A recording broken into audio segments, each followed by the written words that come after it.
Yan ka na ba ng magulang mo noon na lumayo ka sa mga BI or bad influence?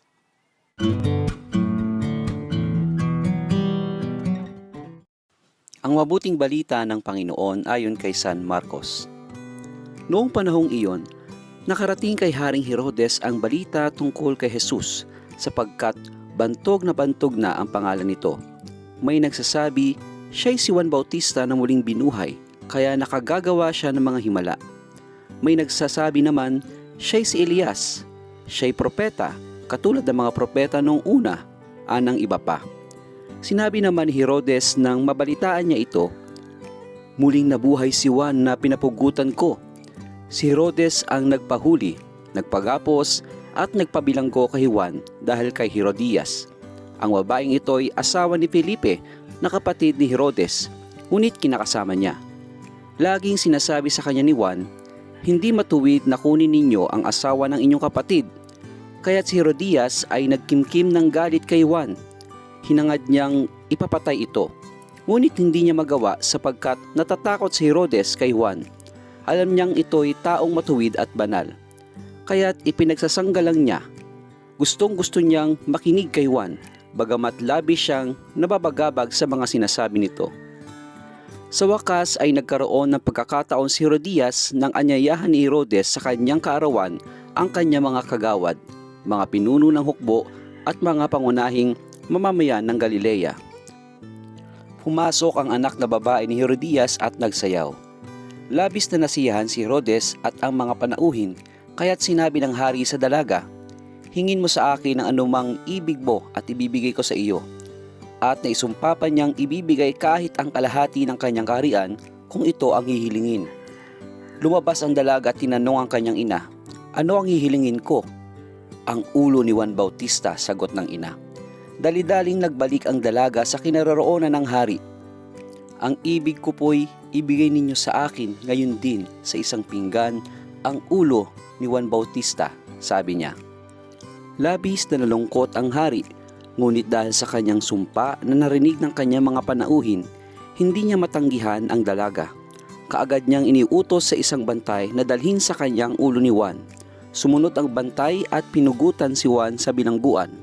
Inilagay ang ulo sa isang pinggan at ibinigay sa dalaga. Ibinigay naman iyon ng dalaga sa kanyang ina. Nang mabalitaan ito ng mga alagad ni Juan, kinuha nila ang kanyang bangkay at inilibing. Ang mabuting balita ng Panginoon. Pinupuri ka namin, Panginoong Hesukristo. Sa buhay po natin, may mga taong gusto tayong mapabuti at may mga tao namang gusto tayong tuluyang makurap ang ating pong pagkatao dahil sa sarili nilang mga layunin sa buhay. Sa kaso ni Herodes sa ating pong ebanghelyo ngayon, dumating na sa kanya yung conviction ng pagbabagong buhay dahil bumabaon sa kanya yung mensahe ni Juan Bautista na siya po'y namumuhay ng immoral dahil sa kanya pong pakikisama sa asawa ng kanyang kapatid na si Felipe, which is si Herodias. Si Herodias naman, dahil sa kanyang galit kay Juan Bautista, dahil sa kanya pong sinasabi na katotohanan, na itulak nito ang kinakasama niyang si Herodes upang makagawa ng masama.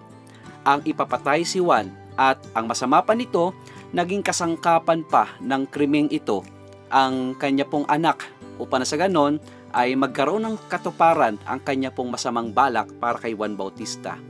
Kawawang Herodes naipit sa dalawang magkabilang panig na kung saan nandoon na po yung kanyang conviction, yun nga lang dahil sa kanya pong pride na rin at dahil na rin sa malaking ambag ng impluensya ni Herodias ay hindi nabigyan ng pagkakataon si Herodes makapagbagong buhay na sana.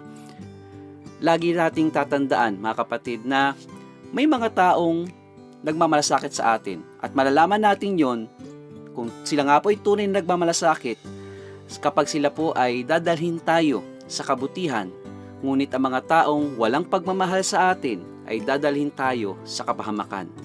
Lagi nawa tayong manalangin at lumapit sa Diyos at hilingin na bigyan tayo ng karunungan at lakas upang mas mapakinggan po natin ang kanyang tinig, ang kanyang salita na nagsasabi sa atin na tayo po'y lumayo na sa masama.